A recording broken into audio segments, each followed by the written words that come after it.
আসসালামু আলাইকুম গাইস, আপনারা সবাই কেমন আছেন? আলহামদুলিল্লাহ আমি ভালো আছি। আজকে কেন মাছ আলা আইছে, তো আমি তেলাপিয়া মাছ লইছি 2 কেজি, শিং মাছ লইছি 1 কেজি। লইয়া তো শিং মাছের পানির ভিতরে জিয়ে রাখছি। পরে আবার ভাত বয়ে দিছি। ভাত এগুলো হয়ে গেছে, টেপ টেপ গেছে। রসুন পেঁয়াজ বাটছি, বাইডা টমেটো কাটছি। তারপরে আবার মাছ এগুলো লবণ টবণ দিয়া ধুইয়া মাছ কয়েক কানেরে কুচাই কাচাই লইছি। লই টই তারপরে অনগা দিই যে না যে এই গ্যাসে কই মাছ কদুরারে শুধু একখানা চচ্চড়ি করি লমু টমেটো দুগা লগে দিয়া তো বেগিনে একসাথে দিয়া হলুদ মরিচ পেঁয়াজ রসুন জিরার গুঁড়া তারপরে টমেটো বেগিন একসাথে দিয়া তেল কদ্দুরা দিয়া মা খাই লইছি।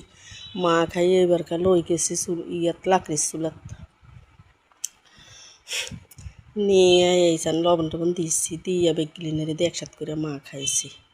মা খাই আসতে দিলে তো অন্তে কী করুম বৈশা রয়েছি কই দেখি চাই গ্যাস বাড়েনি, দেখি যে না 12টা বাজে গেছে গ্যাস বাড়ে না।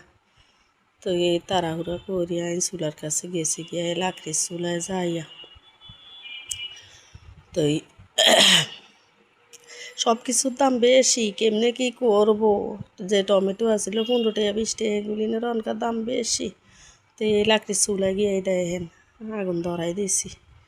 আগুন ধরাই দিই তেল ডালি দিছি, তেল ডালি দিই তেল হয়েছে মতন এখানে ডালি দিছি। ডালি দিয়ে লাড়ি চাড়িয়ে সুন্দর করে হালকা একটু জল দিয়া তেল বাইরেছে মতন মাখা মাখা করতে করতে কষাইতে কষাইতে একদম তেল বেরিয়ে গেছে। তো একটু জল দিয়ে একবারে চুলার উপরে লাকড়ি ধরে দিছি দিয়া আবার এই পরে রান্না হয়েছে মতন নামা হালাইছি।